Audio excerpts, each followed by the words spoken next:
All right, I'm gonna show you the basic synopsis of how to keep a book for a basketball game. I recommend learning how to do a book during a JV game. They are slower and much easier to learn. I would definitely recommend a girls game, and then if you can't make a girls game, try to do it at a boys game, so that way you don't feel overwhelmed as to begin with. So what you see is 2 pages that are exactly the same. This whole page is going to be for one team, and this whole page is going to be for the other team. Okay, when you're sitting at the table at the school, as you can see, I'm in the gym. You will be sitting here. OSL will typically sit on the left side. So you're gonna write the team name at the top, OSL, and then the visiting team usually sits on the other side. So I'm gonna pretend like we're playing Salem. As you can see, it asks for the coach, the place, the referee, and the turnovers. You do not need to do that. Umpires, all this, you really don't need to do. So your coaches will give you a list of players and their numbers, okay? Let's just say we've got John, number 1, James, number 2, Peter, number 5,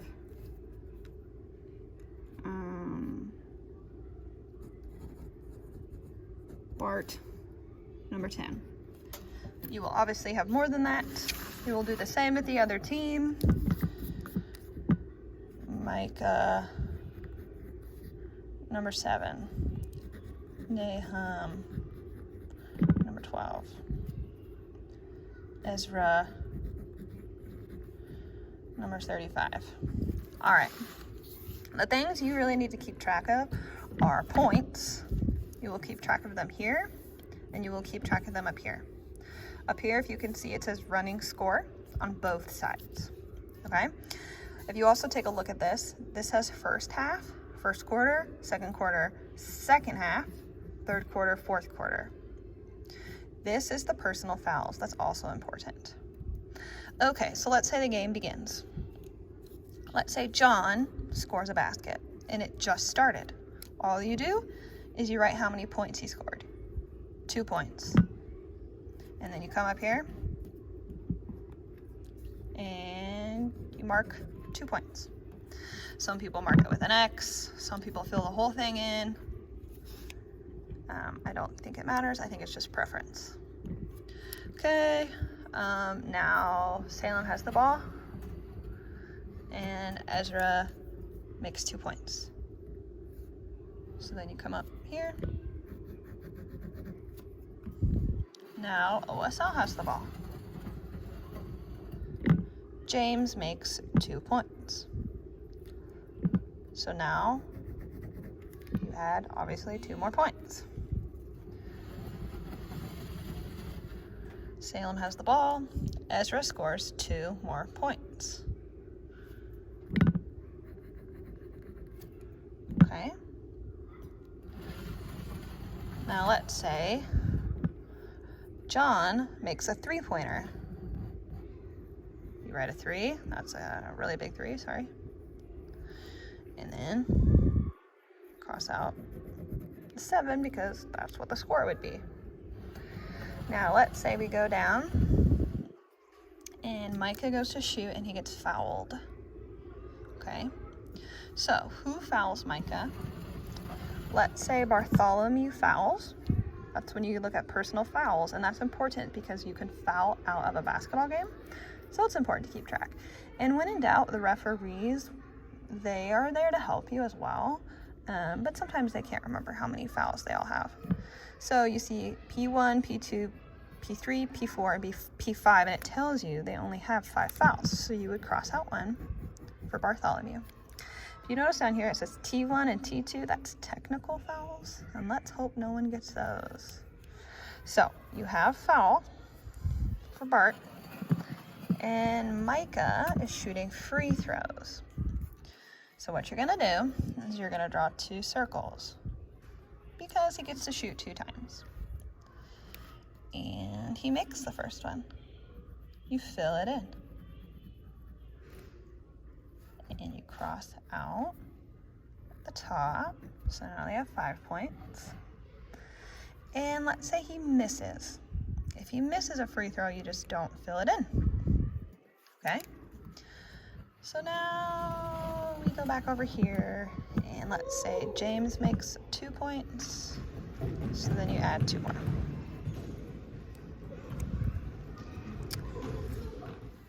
So let's pretend like it's the end of the first quarter.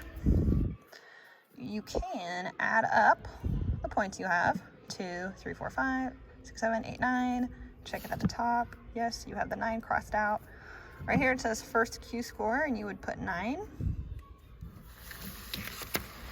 And over here you have 1, 2, 3, 4, 5, and then you do have the 5 crossed out up here. So then in this little box, first quarter Q, you would put 5. Okay? Now it's important to know that you are going to be working on the book, and the person on the clock is going to be there sometimes to help. So when I've done either the book or the clock, you kind of help each other out if you don't see. Maybe if I didn't know which one made a basket, I would say, who made that basket? And the person on the clock would say, oh, number 2. Okay. Now, this continues. So in the second quarter starts, let's say Bart scores 2 points. You come up and you add 2. And let's say it goes to Salem and they don't score at all. They turn the ball over. You don't have to do anything if they turn the ball over. You're really just keeping track of points and fouls. And let's say Bart gets fouled. So we draw our 2 circles because he's going to shoot some free throws. And let's say Micah fouled him. So that's 1 foul for Micah. And let's say Bart misses the first one, but he makes the second one. Okay. So you should be able to count up the points here, and they should match the points here at all times. So you could count up 2, 3, 4, 5, 6, 7, 8, 9, 10, 11, 12, and it matches the 12 at the top. Okay. And then they get the ball, and let's have Nahum score. Oh, I almost wrote it in the first quarter box right here. And if I do that, it is not the end of the world. Even though it's second quarter, I should be writing it here. You know, it's really not the end of the world if you accidentally write it in the wrong column. Just try to give it to the player who made the basket. So I can't remember if I did the running score at the top already, so I'm going to count up my points. 2, 4, 6, 7. 7. Okay, I did it already. Okay, now let's say the first half of the game is over. I'm going to count up how many points they have at halftime. They have 12. So first half score, 12. And you can even do this. You can even write a big 12 right here across both columns and circle it. And then you could do the same over here. They have 7 points. Circle it. 7.